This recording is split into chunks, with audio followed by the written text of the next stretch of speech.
আজকের পর্বে আমরা সমাধান করব সপ্তম শ্রেণীর গণিত বই ষষ্ঠ অধ্যায় বীজগণিতীয় ভগ্নাংশ অনুশীলনী ৬.২ এর পর্ব নাম্বার হচ্ছে ৪। আমরা কিন্তু এর আগের ৩টা পর্বে এমসিকিউ যোগফল নির্ণয় করা সমাধান করছি। যারা ওই ক্লাসগুলো মিস করছো, এই ভিডিওর ডেসক্রিপশন বক্সে কিন্তু সব ক্লাসের লিংক দেওয়া থাকবে, দেখে নিবা। ওইগুলা বুঝলে এইগুলা আরো সহজ লাগবে। তাহলে আজকের ক্লাসে আমরা কি শিখবো? বিয়োগফল নির্ণয় করো। ৬টা অঙ্ক আছে। প্রথম এই ৪ নাম্বার পর্বে আমরা ৩টা শিখবো, ৫ নাম্বার পর্বে বাকি ৩টা সমাধান করব। তো আসো আমরা শুরু করি। প্রথম হচ্ছে ১৩ নাম্বার সমাধান। তো আমাদের এখানে এটা সমাধান করবো। আমরা ভগ্নাংশটা লিখি। কি আছে? 2a/7 - 4b/7। তো তোমরা যারা ভগ্নাংশের যোগগুলা দেখছো, ওইটা যেইভাবে সমাধান করছি বিয়োগটা একইভাবে। তাহলে আমাদের আগে কি করতে হবে? হরগুলোর লসাগু বের করতে হবে। তো আসো আমরা লসাগু বের করি। ৭ এবং ৭-এর লসাগু কত? ৭ই হবে। ৭ এবং ৭-এর লসাগু কত? ১। যখনই দেখবা হরগুলা একই রকম, এটা হচ্ছে সমহর বিশিষ্ট ভগ্নাংশ, যে কোনো একটা লিখে দিবা। এখন কাজ কি? হর দ্বারা লসাগুকে ভাগ করে যত বের হবে লবের সাথে কি করতে হবে? গুণ করতে হবে। তো আসলে আমরা ভাগ করি। ৭ ৭-এর মধ্যে কয়বার যায়? একবার। ১ দ্বারা 2a কে গুণ করলে কি হবে? 2a কে 2a, মধ্যে এখানে কি আছে? মাইনাস। ৭ ৭-এর মধ্যে কয়বার যায়? একবার। ১ দ্বারা 4b কে গুণ করলে কি হবে? 4ba কে 4be। তো এখানে 2a থেকে 4b বিয়োগ করা যায় না, কারণ একটা হচ্ছে চলক a, একটা চলক কি? b। দুইটা দুই রকমের। কিন্তু আমরা চাইলে কমন নেওয়া যায় কিনা এইটা দেখতে পারি। দেখো ২ আর ৪-এর মধ্যে কত কমন যায়? ২ কমন যায়। কত কমন যায়? কারণ ২ দিয়ে 2টাকে ভাগ করা যায়। তো আসো আমরা ২ কমন নিব। নিলাম 2 কমন। কমন যেহেতু আমরা এই 2টার থেকে 2 নিচ্ছি, 2a দ্বারা এই 2টাকে আমরা ভাগ করব। আসো আমরা ভাগ করি। 2 দ্বারা প্রথম আমরা কাকে ভাগ করব? 2a কে। তাহলে 2a কাটা থাকবে কি? a, মধ্যে এখানে কি আছে? মাইনাস। আবার আমরা 2 দ্বারা কাকে ভাগ করব? 4b কে। 2 4 এর মধ্যে কয়বার যায়? 2 বার। আর সাথে কি আছে? b। তাহলে 2b। আর নিচে কত আছে? 7। এইটা কি কাটাকুটি করা যায় না? ইনটু আকারে কিন্তু আছে। যদি কাটাকুটি করা যেত আমরা কাটাকুটি করে দিতাম, যেহেতু যায় না, এটা হচ্ছে কি আমাদের অ্যান্সার। এখন আমরা সমাধান করব 14 নম্বর প্রশ্নের সমাধান করব। তো 14 নম্বরটা হচ্ছে 2x/5a - 4y/5a, সেম টু 13 নম্বর প্রশ্নের মতন।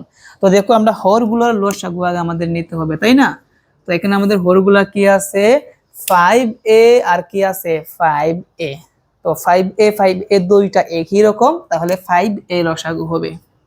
ওকে, এখন কাজ কি? হর দ্বারা লসাগুকে ভাগ করে লবের সাথে গুণ করতে হবে। তাহলে 5a 5 এর মধ্যে কয়বার যায়? একবার। ১ দ্বারা যদি আমরা 2x কে গুণ করি, 2x থেকে 2x, মধ্যে এখানে কি আছে? মাইনাস। আবার হর 5a 5 এর মধ্যে কয়বার যায়? একবার যায়। ১ দ্বারা যদি আমরা 4y কে গুণ করি, তাহলে 4y কে 4y। এখন একটা জিনিস খেয়াল করো, এই দুইটা কিন্তু বিয়োগ করা যায় না।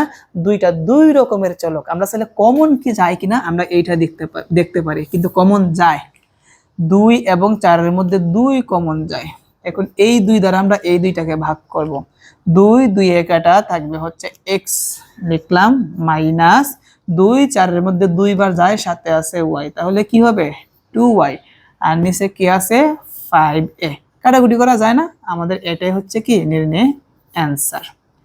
তো আশা করি তোমরা 14 নম্বর প্রশ্নের সমাধানটি তোমরা ভালোভাবে বুঝতে পেরেছো। 15 নম্বর প্রশ্নের সমাধান। 15 নম্বর প্রশ্নটা হচ্ছে a/8x - b/4y। আসো আমরা সর্বপ্রথম লসাগু নিই।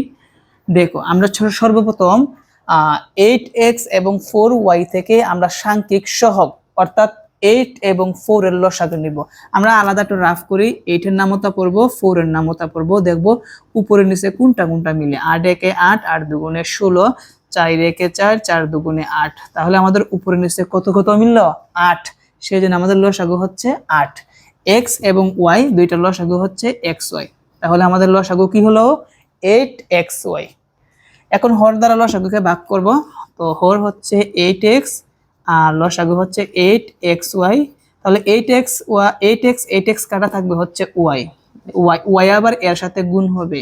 তো y এর সাথে যদি আমরা a গুণ করি তাহলে কি হবে, ay হবে। আমরা লিখলাম ay মাইনাস আবার 4y দ্বারা আমরা আবার 8xy কে ভাগ করব। তাহলে এই 4 8 এর মধ্যে যায় 2 বার, y এ কাটা থাকবে হচ্ছে কি x, এইটার সাথে গুণ করতে হবে লব b। তাহলে গুণ করলে কি হবে 2bx হবে।